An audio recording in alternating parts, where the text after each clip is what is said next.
Booyah. I'm out here in Hampstead Heath, and it is a beautiful, beautiful spring day here in England.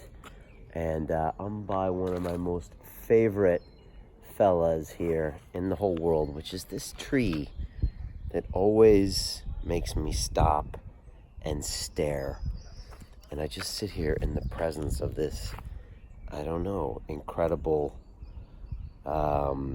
brother in arm, I think, is what this guy is, and all of these things around me, and just feel super connected with nature. Just had a run through the heath. I dove in the pond, did some breathing techniques, and just feel totally rejuvenated. Again, just feeling the sun and nature and the birds singing, and it's just so nice. The heath is just such a beautiful way to connect in the middle of this crazy town, right back to our roots and nature, and to feel the plants and, I don't know, feel their wisdom and history, and just feeling connected and grounded. And the more I get to know myself, the more I realize that this is such a big part of being who I am, is just getting back and grounded and connected to nature.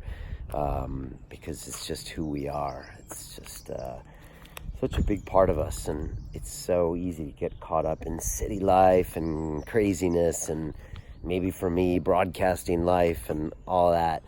And at the end of the day, that's nice, but it's all a bunch of nonsense, really, because we're all just, parts of this big Gaia ecosystem of this planet and nature, and ultimately that's really our roots. So nice just to be reminded of this stuff, and things we talk a lot about on London Real, things we'll be talking about more in the future when we publish some of my conversations with Dennis McKenna and my experiences with the plant medicines. But when I go for a run and jump in the pond and do my breathing exercises and hang out with these beautiful plants, some of them hundreds of years old, and this place here that's been around for thousands and tens of thousands and hundreds of thousands of years, it just reminds me all the same thing, that we're kind of all one thing, one energy, one consciousness. I had a great conversation with Dandapani, the Hindu monk, who was 10 years in a monastery.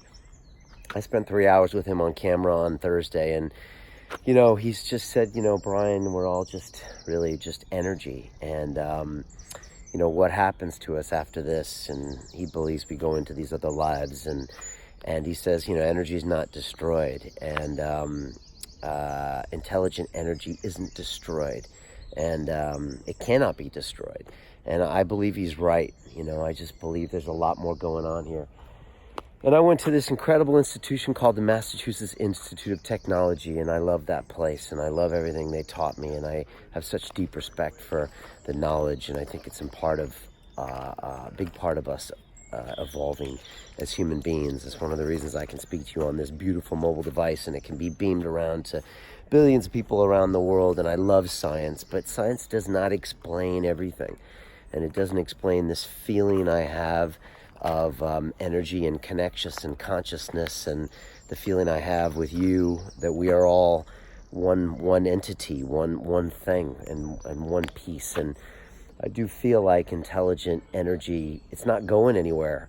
And I don't think that's an egoic thing, believing that I'm going to go on and I have to be some other life form, and I'll be something in another life, which is me just not accepting that I will just die.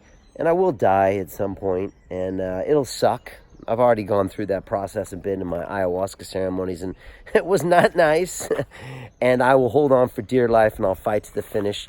And I'll fight any motherfucker that wants to try to end my life. But at the same time, it is part of that process. But I do believe my energy and all of our intelligent energy will evolve, and we will become greater versions. And I think as a human race, we will also evolve if we don't screw it up and continue to become better versions of ourselves. But also, I think we got a real nice chance to screw it up here over the next 50 years. And if we don't start really cherishing these wonderful green spaces and this beautiful planet. I mean, look at this beautiful thing. Another conversation I had with Dandapani was, we talk about going to Mars, and Elon Musk talks about let's go to Mars, and Bezos says let's get out into the solar system.